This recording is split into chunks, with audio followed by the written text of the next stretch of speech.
The heavy barrel, the holy grail of weapon attachments. 10 times better than the rapid fire barrel on most weapons, and you can't convince me otherwise. But does it do all that it should? More importantly, is it making your recoil worse without telling you?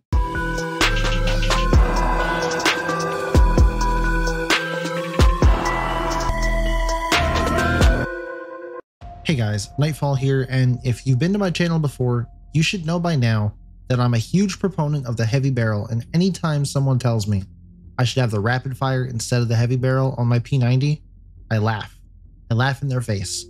But in all seriousness, since it's such a loved attachment by me, I probably should have quality checked this one a long time ago. Better late than never, I guess. The heavy barrel claims to increase your base weapon damage by 5%, but it also lowers your fire rate by 10%. So let's take a look and see if that's all that it's doing. But before we do that, you know what else lowers by 10%?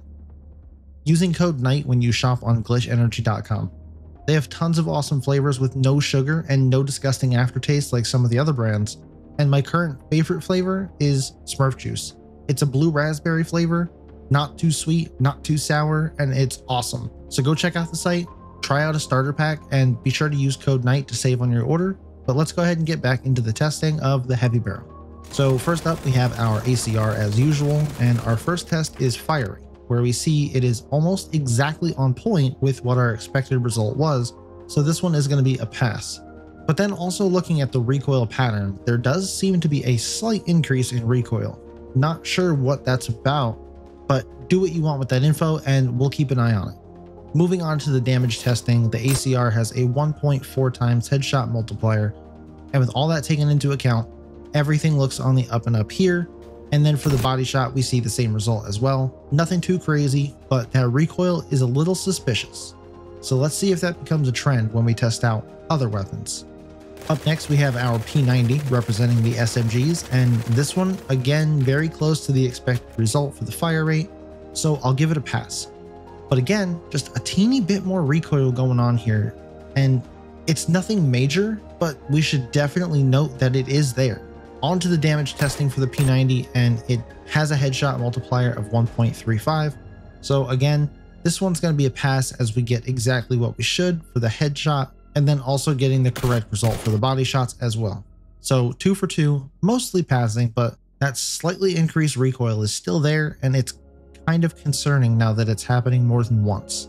But moving on to our shotguns, we can see the same story here with the fire rate. All looks good, but the damage testing is a different story. I pulled up the side view of the stats in the range for this one because it does more than 100 damage, and I couldn't see the number come up when I shot the target. But the interesting thing here is that we get less damage done when we have the heavy barrel equipped. M870 doesn't have a headshot multiplier, but this is really strange.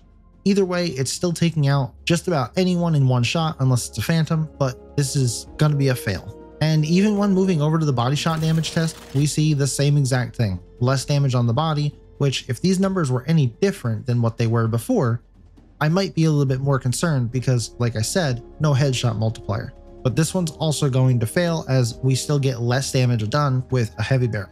And now that we're at the halfway mark, let's look at a new statistic. 78.5% of you that watch my videos aren't subscribed. And that's kind of weird. So here's a new challenge.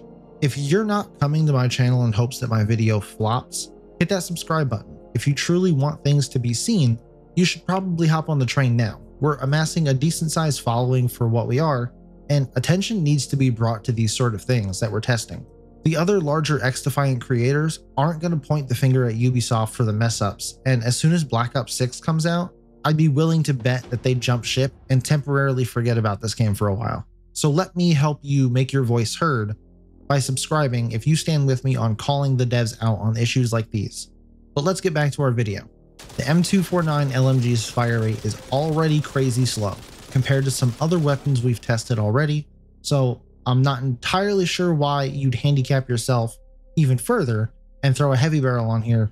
But if you do, just know that it does reduce it by about 10% like it says, and that one's going to be a pass. Now, I know I messed up here and that's my bad. I fired 2 more bullets than the one on the left. I did stop the timer on both at 50 bullets fired, just so we're clear on that. But the recoil is what I want to look at. And if you take a close look, even 2 bullet holes higher. If you take those off, you can see that the recoil looks like it goes just a tad bit higher again. And this is the last weapon that we're going to be testing where we can really see a recoil pattern. But 3 for 3 is no longer just a coincidence. The heavy barrel is definitely increasing your recoil. It might only be by about 1 or 2%, but it's definitely happening. Now, this particular LMG has a headshot multiplier of 1.4, and we do get the expected result for headshot damage at 34. And then again, it falls in line with the body shot damage as well, and I always forget how devastating LMGs can be. They do have some mediocre damage considering the M16 does more base damage than this one, but the constant onslaught of bullets can really pin someone down. And with that headshot multiplier, it can wipe out teams multiple times. Very underestimated weapons in the game, but looking over at the next class of weapons that is both overrated and overhyped in my opinion, even though they aren't mentioned a ton, I just feel like they get overlooked a lot and not many people use them, the Marksman rifles. The rate of fire on this one, I have to give it a fail because it is a bit more than 10% and a little over what I would consider an acceptable range, which would include any room for error during testing. But you can quickly see that it does redeem itself in both damage tests, getting exactly what was expected for both headshots and body shots. So if you're someone who uses Marksman rifles, you might want to steer clear of the heavy barrel if you're worried about fire rate. Now, our last weapon and my favorite sniper in the game, the L115.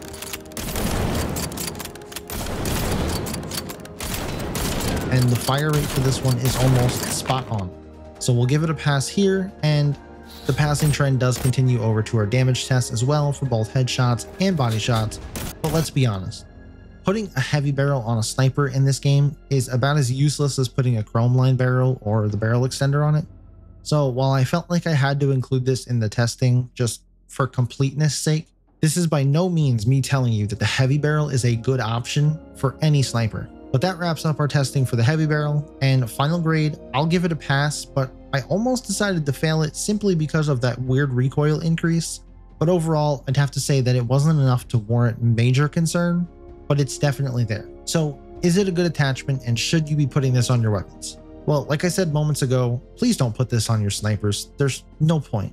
And definitely don't put it on any shotguns because you're losing damage on that for some reason. But something like, I don't know, maybe a P90 is a great candidate for, and could also be used on some long range ACR and AK builds as well for maps like Daytona and Times Square.